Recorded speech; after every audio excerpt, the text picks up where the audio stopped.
Our family moved into Maple Ridge Estates for the charm, the winding sidewalks, well-kept front yards, and what was marketed as a family-friendly atmosphere. It seemed perfect for our 15-year-old son, Ethan, who's passionate about skateboarding. He's no troublemaker, just a good kid who loves the freedom of gliding down a smooth sidewalk, popping a kickflip here and there, and hanging out with a couple of friends on weekends. Little did I know that to the HOA president, Geraldine Jerry Keene, skateboard wheels on pavement were akin to war drums. One Tuesday afternoon, Ethan came home upset, holding a violation notice. The letter said he was being fined $100 for reckless skateboarding in common areas, and that further infractions would result in revoked access to community facilities. My first reaction was disbelief. A fine? For skateboarding? In a neighborhood with no signs posted and wide, smooth sidewalks begging for a board? I called the number on the notice and was routed directly to Jerry. She answered in a clipped, overly formal tone, like she was preparing to give a deposition. "This is a private neighborhood," she said. "We don't allow disruptive behavior, and skateboarding is a liability risk." "Jerry," I said calmly, "he wasn't damaging anything. He wasn't on anyone's driveway or riding rails. He was on the sidewalk, wearing a helmet and practicing tricks in the cul-de-sac." "That's public nuisance behavior," she snapped. "He scared a dog and woke up one of our seniors from a nap." I paused, then introduced myself fully. "I'm Marcus Hill, the Director of Parks and Recreation for the county. I manage over 200 public facilities, including 17 skate parks. I also advise municipalities on safe urban planning and recreational access laws. What you're calling a nuisance is not just legal, it's actually protected in many of the town's public planning bylaws. You're overstepping." Dead silence, then a nervous laugh. "Well, Marcus, this is HOA property.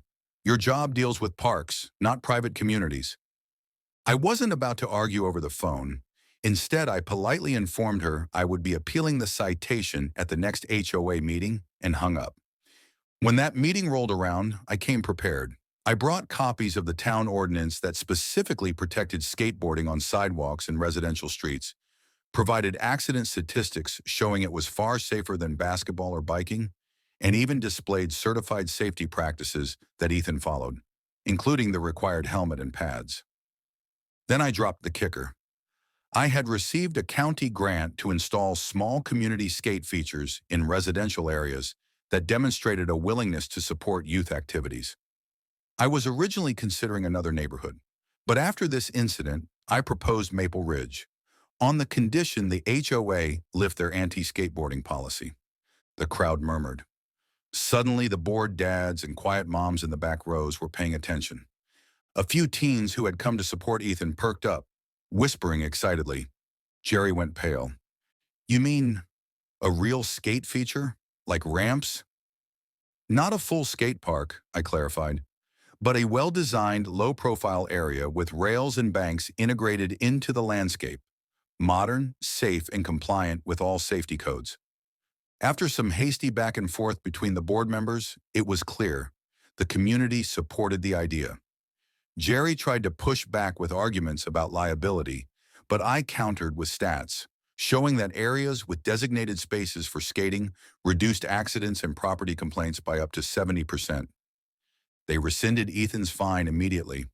A month later, construction began on a small but sleek skate plaza near the neighborhood's park, a project funded and approved by my department with HOA blessing.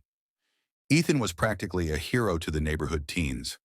Even some of the skeptical adults admitted it was nice seeing kids engaged in something active away from screens. As for Jerry, she rarely showed up to meetings after that. Rumor is she moved her daily walks to another neighborhood. Too much rolling noise, I suppose. Morale of the story: if you try to fine a kid for having fun, make sure their parent doesn't run the department that designs fun for a living.